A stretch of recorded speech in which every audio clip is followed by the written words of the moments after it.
Hello and welcome to the 24th episode of the 5th season of Next Generation's First Generation, a Star Trek Next Generation watch along podcast, where on the 30th anniversary episode of Star Trek Next Generation, myself, Patrick Delmore, and my co-host, Sascha Shouty. Hello. Just being quiet. We'll do a commentary for the episode that came out that day. This is an exciting episode. New ground from season 5. Not new ground. The next phase from season 5, where we get a lot of ideas that carry over to Lower Decks. My big thing with this is this episode should have come before Conundrum, and it would have made a lot more sense in the viewing order, and we will get into that as we go along. I almost wonder, and Sascha, you can figure this out, if this episode was produced before that, but they couldn't figure out the special effects until this point.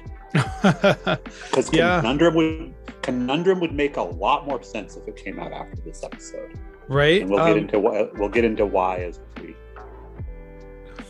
Yeah, okay. Well, it's definitely something we'd have to look up. But So here we go. What we want you to do is queue up your viewing device. We are watching this on Netflix. So we're going to give you the countdown to queue up if you would like. 5, 4, 3, 2, and play. So we're in the last days of Netflix now, where the next time you hear us record, this show will be either on a DVD or on Paramount Plus. Yeah, we're not really.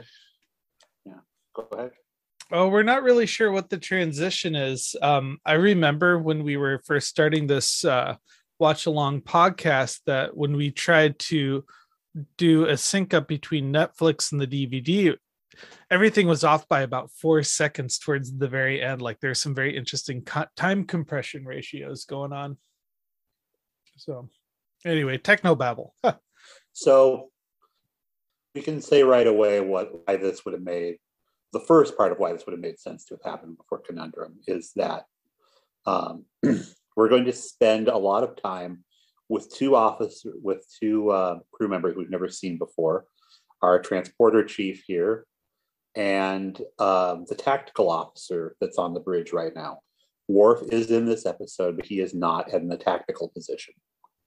This other guy, whose name I think is McDowell, is in the tactical position. Oh, yeah. And had we known that was a regular thing, when Conundrum came along, it would have been easy to believe that the intruder on the ship was actually a crew member. Because they're out of position and there's somebody else there. All right. So we've beamed on to a shuttle asking if they would like help. I think it's an actual ship. I find it funny. Science vessel. I find it funny how they board first and then announce themselves and not the other way around. Yeah, I don't think they had, at this point, they didn't have ship-to-ship communication because of what had happened with the Romulan vessel.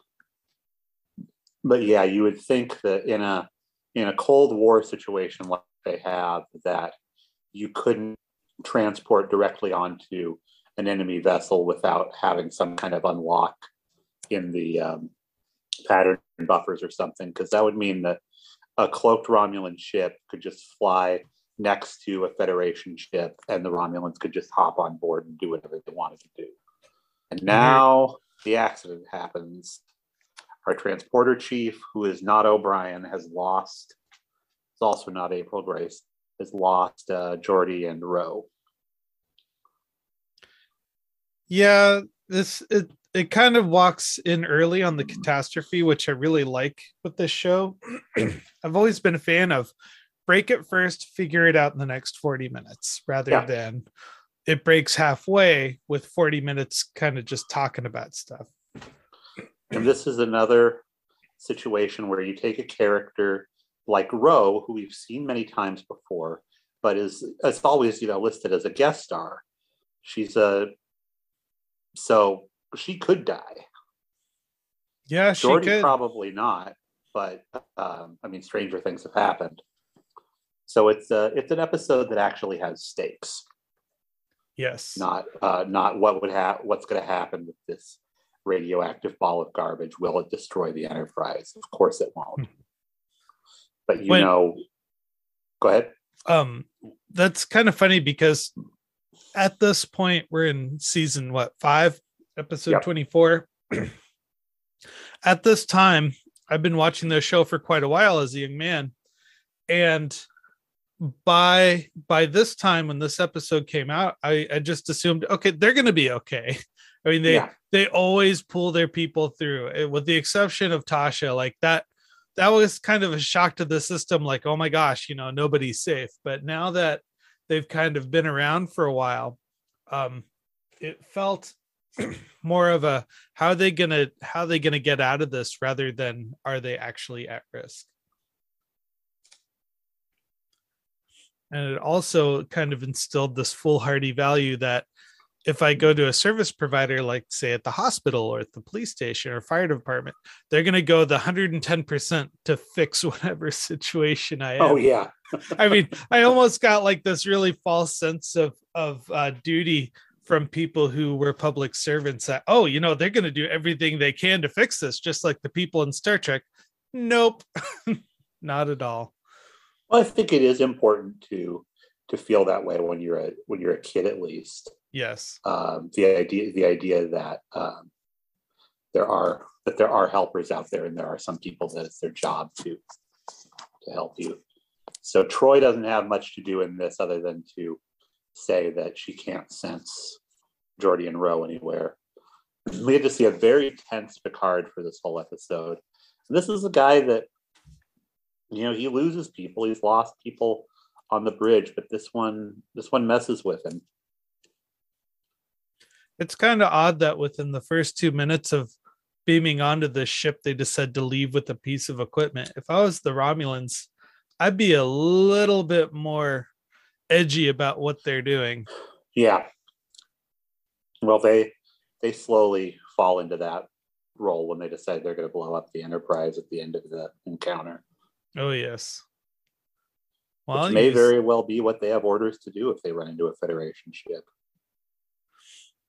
Well, this is kind of going into the experimental cloaking technology, and this is kind of what Riker and the Pegasus was all about. So if anything, Riker should probably be able to recognize this stuff a little early on. Yeah. Maybe that's why he went. Could be. Of course, the Pegasus story has not been established yet. That's why the novels are fun, is you can do pastiche with that and stuff. Like, you could novelize this and add all of the Pegasus stuff into it. Mm-hmm.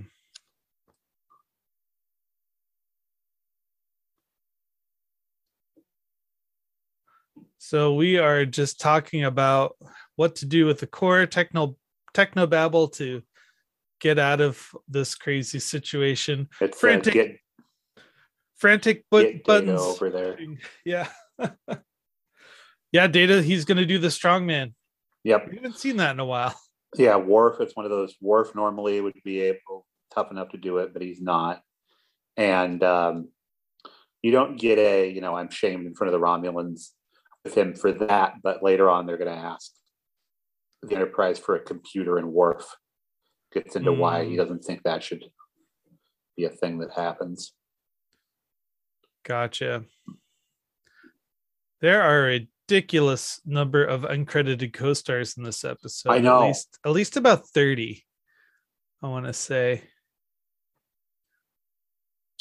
I'm trying to find Mr. McDuff in here. That's kind of my side mission.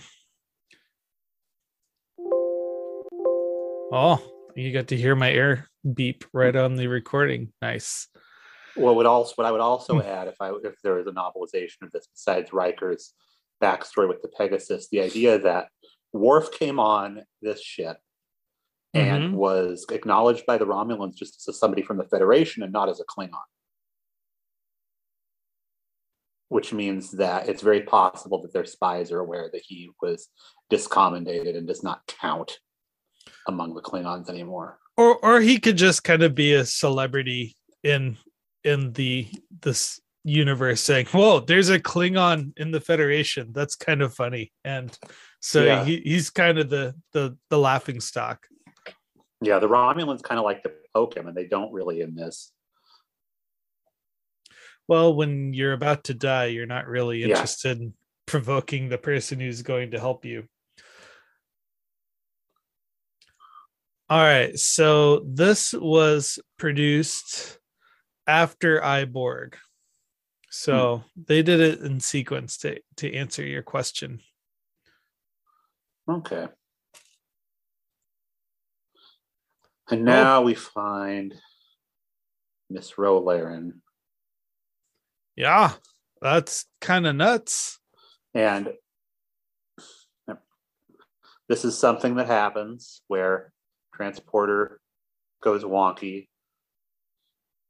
She's handling it like a pro. Yeah, well, it's kind of like, wow, I woke up from that party. I had no idea I was still in my uniform. Here's a nerd nitpick. Later on, the Romulan disruptor works, but why can't Geordi and Ro communicate between one another with their comm badges? There we go. And Geordi's visor. Yeah. No, Geordi's visor does work though. Yeah. Well, but the comm badges for whatever reason don't. Yeah. Well, I'm sure that there's a whole chapter in communications and comm badges in the tech manual. So there's a lot of different ways to move it around. I kind of like this where everybody's ignoring her. And how quickly she escalates. Like she starts getting angry and offended rather than thinking something's wrong. I like that because she acts like a real person, and we don't get to see that all the time. No, not at all.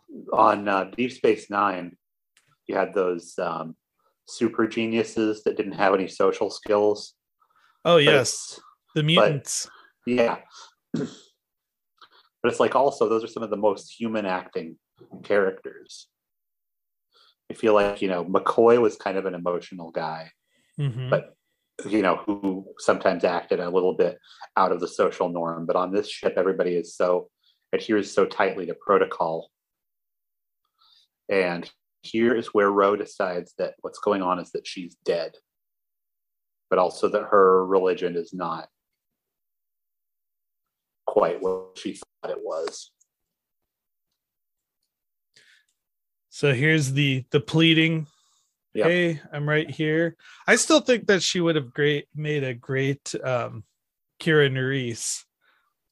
Yeah, I mean, I like that in the novel they're two different characters because they had Ro actually ends up taking over Deep Space Nine when they rebuild it, because Kira goes off to actually be a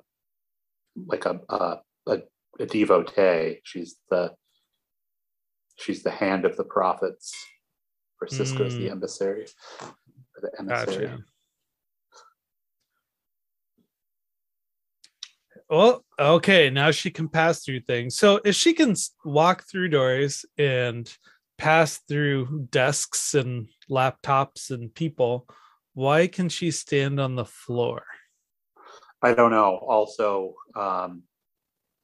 later on, we're going to see the Romulan that is in the same predicament as them just get kicked out of the wall of the ship and be completely screwed.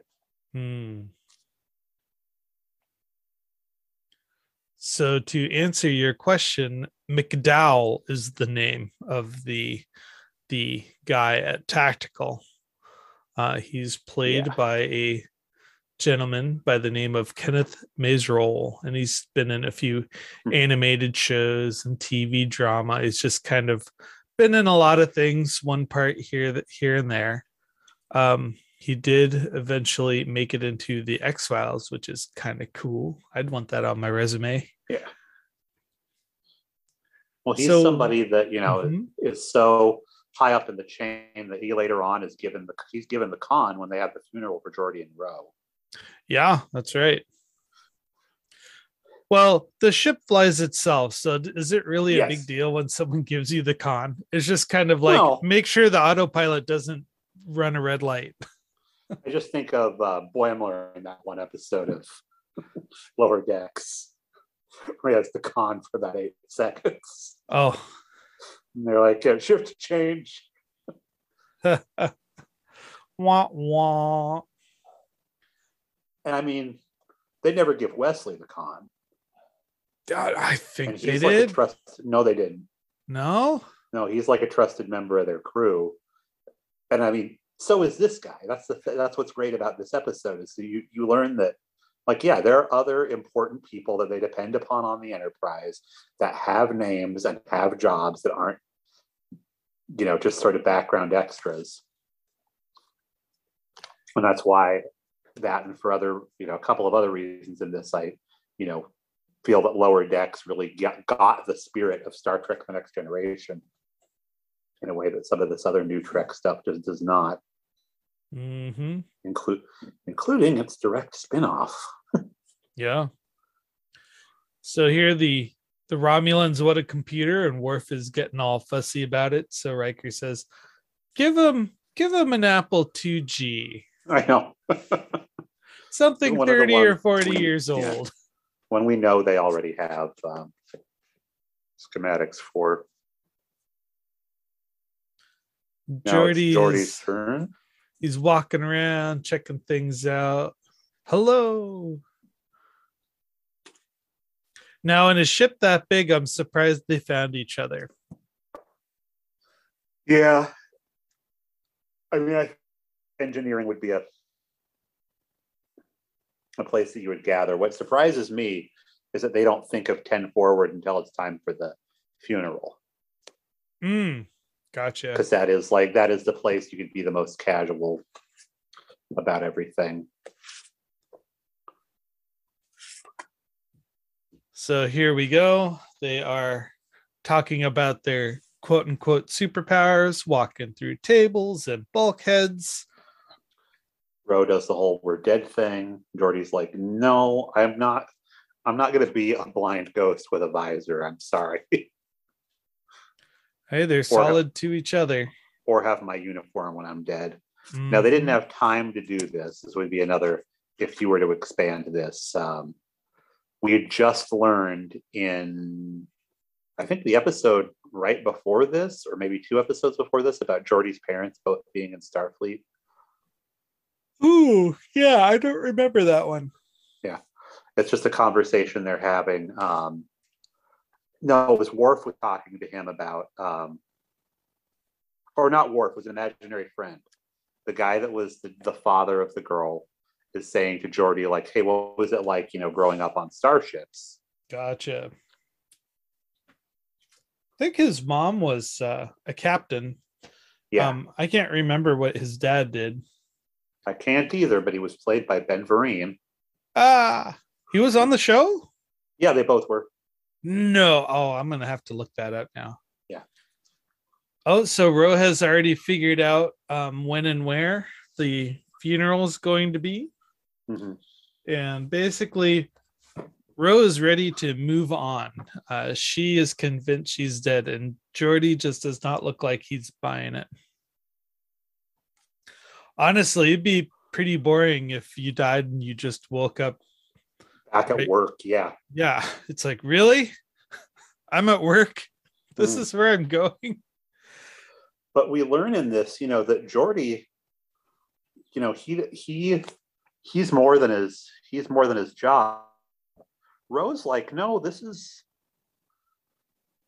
would make sense to me that I'd be on the Enterprise. Mm-hmm. Not, with the concept of the prophets has not come up yet at all, but she's talked about, what the ghost life of a Bajoran is supposed to be. And here's the interview with the no-name transporter chief. No, she's got a name. I can't remember what it is, but it's where Geordi decides he's gonna Geordi figures out something that Data hasn't figured out yet, and starts, kind of wants to stick with Data because they know that he and Ro create energy fields that could be sensed by a tricorder.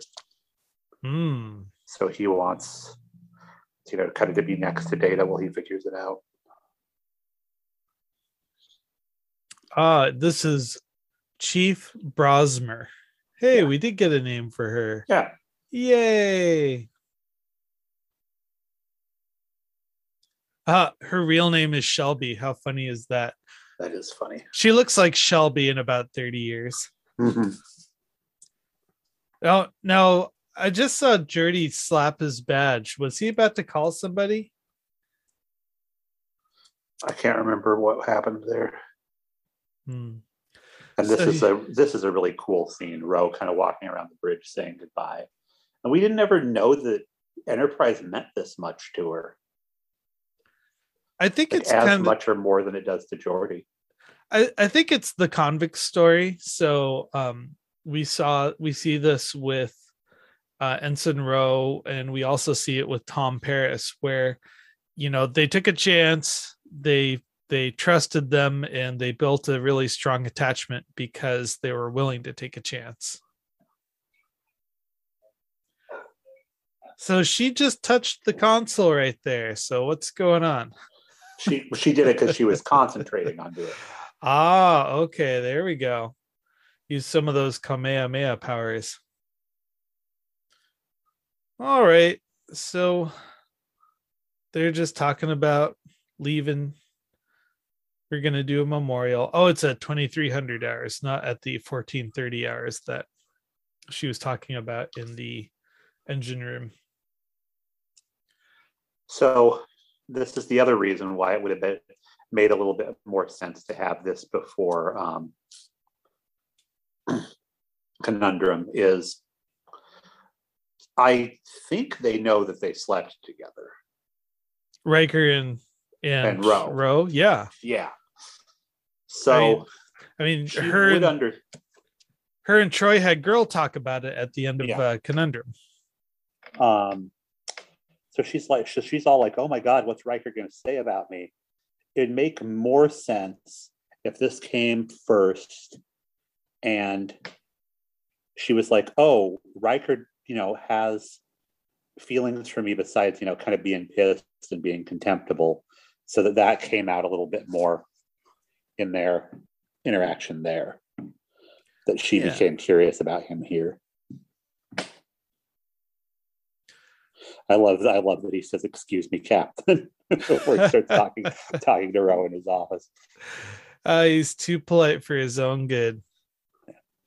Okay, so it's called a Romulan science ship. It wasn't a shuttle. I'm sure that there's a name for this. So Geordi's got this great new theory that they are still alive, and I think they're off to go test this theory. Ro, I really think, wants to see what Picard is thinking of her, like what he would say about her at the funeral. And she does learn, and it's pretty much just what you would think that a commanding officer would say about you. Is like, man, if she hadn't screwed up early in her career, she'd be a lieutenant commander by now and not an ensign. Like, all right. And now we get a conversation between Data and Worf about how funerals work. And I like that Worf is leaning more into, the human side of things, because he did grow up on Earth and see more human funerals than he did Klingon funerals. Mm-hmm. And he knows about Bajoran funerals too, which is kind of cool, because it made it seem like when Ro came on the ship at the beginning of this season, nobody knew anything about Bajorans. They were just the people that the Cardassians displaced. A 2-hour-long death chant. Uh-oh. You ready for a 2-hour episode? Yeah. Now, in case I forget, what's funny is that when they get over to the Romulan ship, Geordi and Ro kind of figure out what's going on, and they're like, oh man, we got to get back on the Enterprise. It's like, how are we going to do that? And they're just back there. They do not explain how they get back. Really? Okay. Yeah. We're going to have to Yeah. watch out for that. It's going to Yeah. come up in about a minute or two. Because they've got if I remember, there are 2 Romulans that are also invisible. Just one. One. So if you were invisible, would you just pee in a corner, or what's the... Yeah. I mean, there's not much you can really do. Like you lose a lot of dignity when you're invisible and you can't interact with the realm around you. Or you could just be footloose about it. If Boimler were in this, he'd probably go and pee all over the captain's chair or something like that. But I wouldn't.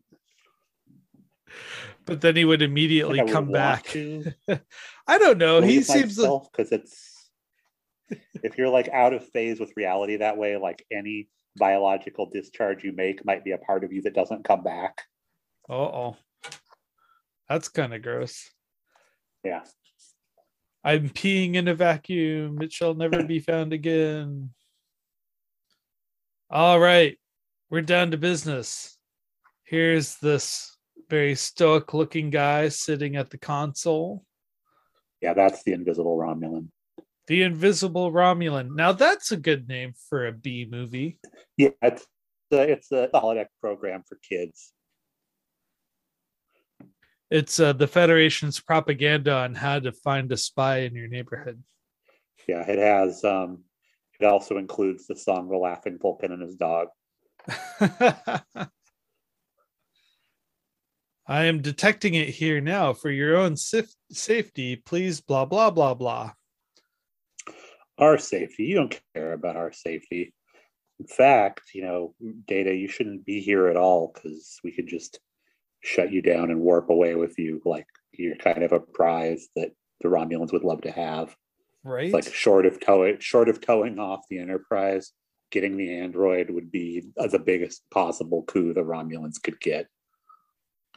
I'm surprised that the crew here is just awfully forceful about their assistance. You think the Romulans would be playing a lead in how to fix the ship, and they're asking for specific help rather than being lectured by Data. Well, Data can. He doesn't have the emotional baggage.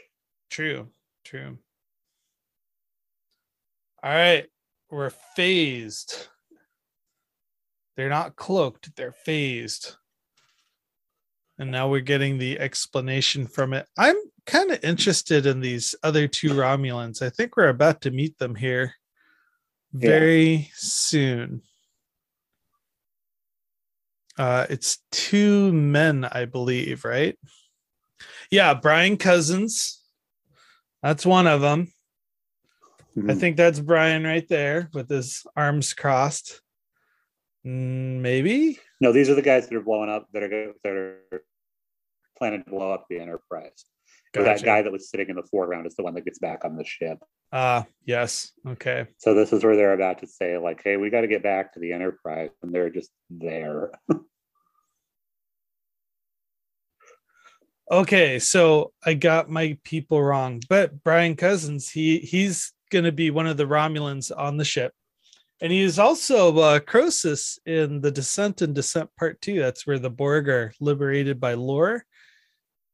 So that's kind of cool. Speaking of which, that novel came this weekend. So I will read that and pass it on to you and see if it is better than that episode. Looks like they got a TARDIS in there. Yeah. Or at least a TARDIS engine. I don't mind a little bit of a crossover. This is going to be the second time the Enterprise has almost been blown up by an energy beam from a Romulan ship. Yeah. Which involved Ensign Rowe. I think she was in the other one too. Yeah. How'd they get back on the Enterprise? Yeah. Well, I know that they got up and they started walking toward something. Maybe Data made it back. Yeah, he must have. They must have caught a ride with Data. Okay. Even when not knowing it, he's just a good guy. And he's still working with the transporter chief. Yeah, she's got to make up for her mistakes somehow. I mean, she just lost 2 people, so she could at least help with the investigation. Yep. Looks like tuna fish sandwiches today. Any cucumber? No. I'm good. Here we go. More technobabble. But Jordy's about to do a really cool trick. He's going to stick his hand through the table a little bit more difficultly. Yeah.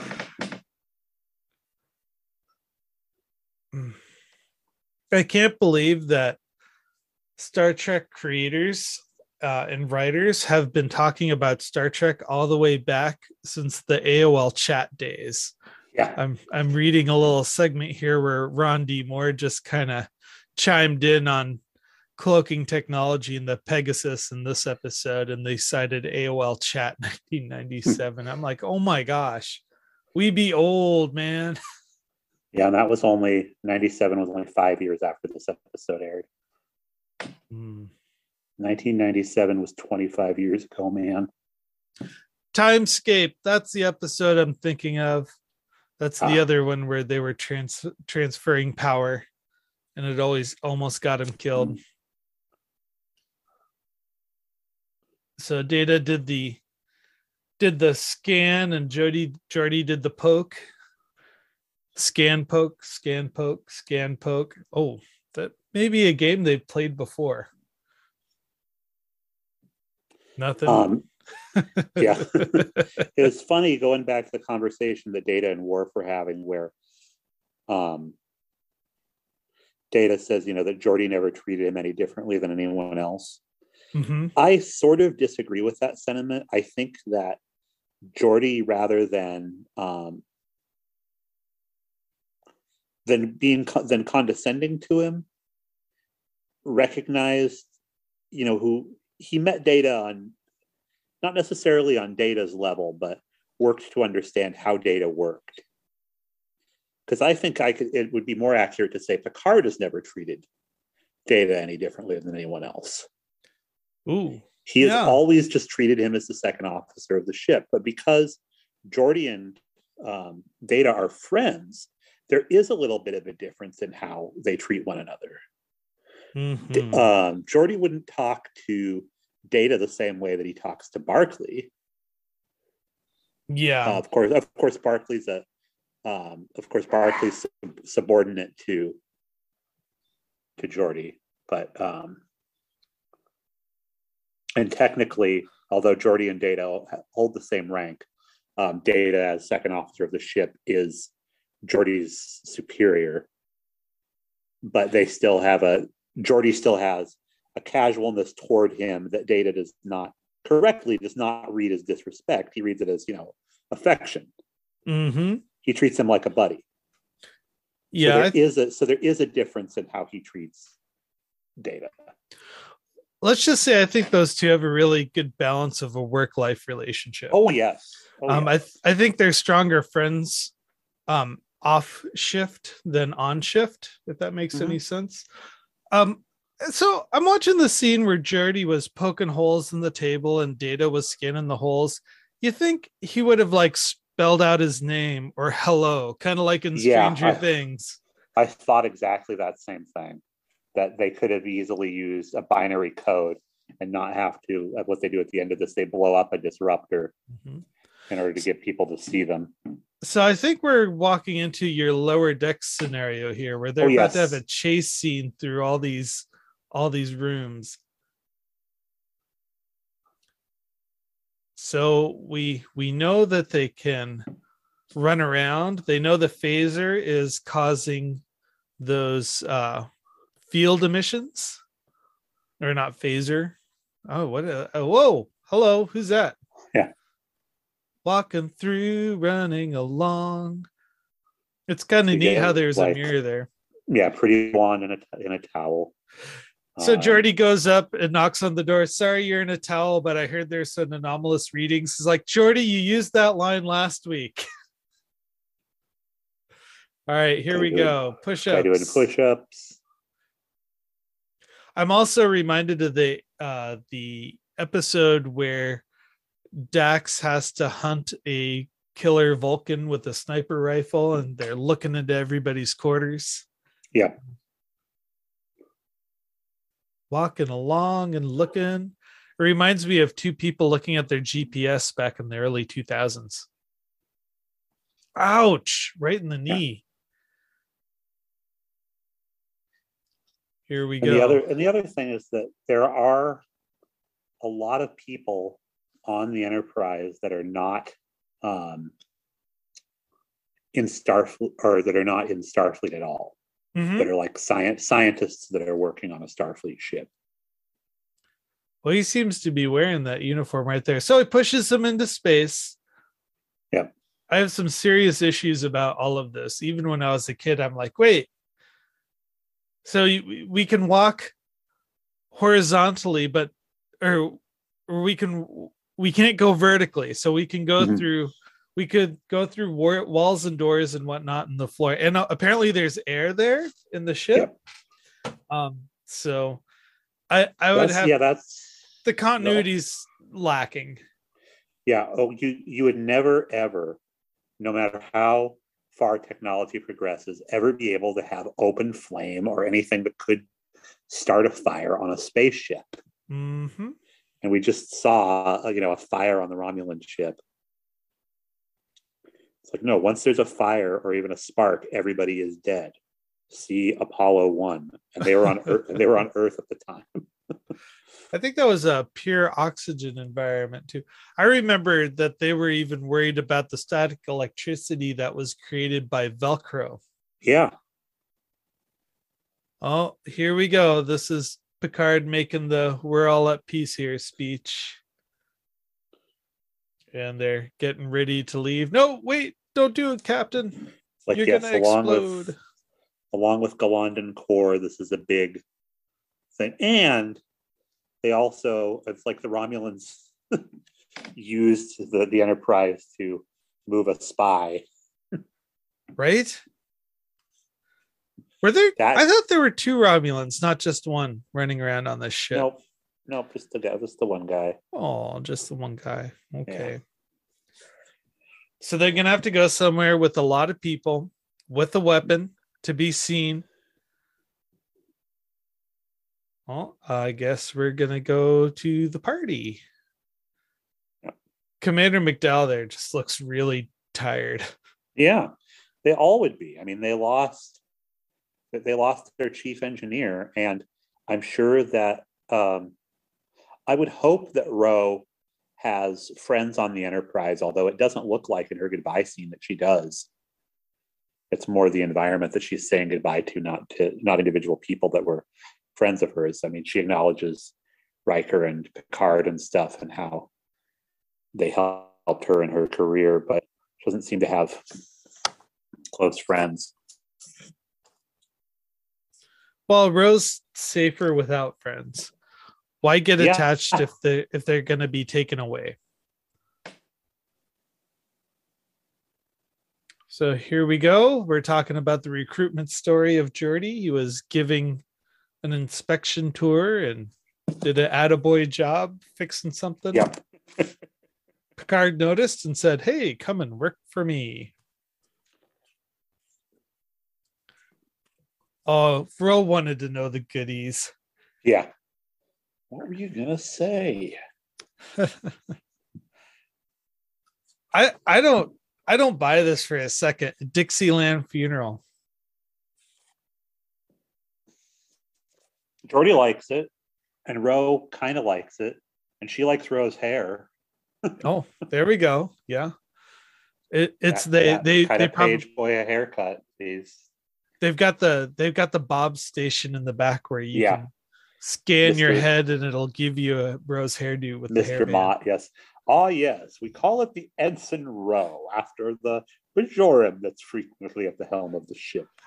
Famously killed by Romulans who are notoriously treacherous working on a... Oh, I love how she just indiscriminately shoots. Oh, I love this where she just gets Riker right between the eyes. I guess I'm never gonna find out what you were gonna say about me. Yeah. But it's good to get to see Riker and his trombone. He is playing. He can play. Can he really play? I think he can. I believe so, yes. I never know what you're going to say about me. Shoot him in the head. I love how much they play into this on Lower Decks. Computer, play Nightbird. So Data's... He would if he was captain of his own ship, just have jam sessions with his crew. Yeah, he would. So Data's trying to edge in just a little bit of human exploration, asking a question about why are we doing this? And Beverly gives the teaching moment. Well, it's because we want to remember him, blah, blah, blah. I'm getting tired of Data's curiosities about humanity because you think he's so far advanced and then he'll bring up something really basic. Yeah, somebody needs to do a good, this is what Data's life was like before the Enterprise story. Like how was he able to, he served on several ships and he was somehow able to become a lieutenant commander and be second officer of the Enterprise, but also have like Riker as first officer be like, oh yeah, that's nuts. He'd be, if he wasn't kept completely under wraps by the Federation, he would be, again, like the asset that all of the Federation's enemies would want to get. That's why I think that episode about the Collector is so good. Mm-hmm. Because anybody that knew about Data that wanted to hurt Starfleet would constantly be trying to get him off the Enterprise. So here we go. We've got the overloading phaser to move the plot along. Mr. McDowell set a course. No, sorry, we can't, sir. The chronotone field is still blah, blah, blah percent strong. 3,000%. We're going to have to scan harder and longer. And we're about to see the consequences of the scanning. This part made me happy, though, when I was a little kid watching it. It's just like, oh, yeah. Yay, they saw each other. And they did a really good job looking like they were suffering. Yeah. Can you see us? Can you see us? Wow. They were lucky to get that for just a second. Mm-hmm. And it's just like, of all the theories they had about what happened to him, they couldn't quite guess. And it frustrates the heck out of Geordi, because he's like, come on, Data, you should have been able to put this together. Put it all together. There we go. Here we go. Yes. You're going to get beamed some more. It's like, so if I just adjust the vertical ever so slightly, hey, look at this. All right, here we go. Set the beam to its highest level. Tickling plaid. There's the Stardust, the space glitter. I like that Michelle Forbes and LeVar Burton are so comfortable with each other. They really are. I didn't notice that until you had brought it up, but throughout this whole episode, there's a lot of very casual, relaxed body language between the two. Yeah. Oh, there's a muon wave building up in the thing. Well, like here muons. We go. You saved the ship. Looks like a great party. Mind if I join you? Har, har, har, har, har. Well, we get an extra double laugh. We get to see them just munching on food and ribbing each other. Yeah, I think they do have a cut scene with them eating, if I remember correct. So they said that they hadn't eaten or drank anything for like 3 days. So that means they obviously went in a corner somewhere. It doesn't feel like unless with what happened to them, they just didn't need to use the bathroom. It would have been fine. Obviously you couldn't say it on a family show, but it's like that could have been one of Rose's arguments. It's like, I haven't felt the need to relieve myself or They went on the Any kind of Romulan hunger. ship. Yeah. They dropped a steamer in there for them to find unfazed. It's kind of like it's kind of like that joke when you're kids, when you fly over someone's house, flush the toilet. Yeah. So here, I'm gonna flush a unfazed turd in your spaceship, and someday you're gonna find it. She just said, like, actually, there's a chemical in Bajoran urine that's deadly to Romulans. Oh no! Now here's a conversation I wish they had kind of expanded upon, where Ro is contemplating her own mortality and her sense of life after death, and now she doesn't know what to believe. But if anything, she just got scared. It wasn't a real death. And I'd like to learn more about what Geordi's points of view on death or mortality are. We never really hear that from him ever. He's more of a here and now kind of guy. Well, we get into it a little bit with that episode with their with his parents. Yes, that's right. Well, that was the end of the episode. Look at that. Warpy. Off they go. Yep. So I'll tell you, this episode, kind of a snoozer, a little bit of fun. When I watched this as a kid, I absolutely loved it because I distinctly remember, how are they going to solve this? What's going on? But they just solved it with a game of Battleship and a flashlight, when you think about it, where they detected the explosions and then shined the flashlight into where the explosions were and they found them. Yay, the end. Wasn't a very complicated script. No. I wish it could have been more of this is how Ro and Geordi could have built a stronger relationship, or at least a work friendship or an alliance. Or it'd be funnier if Ro was there with someone she couldn't stand. So it's kind of a perfect stranger situation. But I would give this one probably about a 2 or 3 out of 5. But I definitely would watch it again if it came on. Yeah, 5 out of 5 for me. It fits right in with everything else was going on the show. Good little visit with the Romulans, and it's definitely one that I like seeing when it comes on. It did not play well with me having watched it last week and then rewatching it this week. I was like, yeah, okay, I get it. Yeah. So the next episode we have coming up is the well-known Inner Light. That is pretty much a major bookmark in the Picard character. So we look forward to reviewing that one with you. With that being said, I'd like to say thank you so much for listening along and have a wonderful day.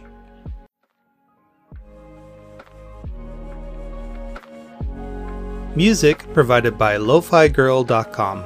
Artists include Tenno, Daydreaming, BVG in Mondberg, Insomnia, WYS, Snowman, Be Common Banks, Because.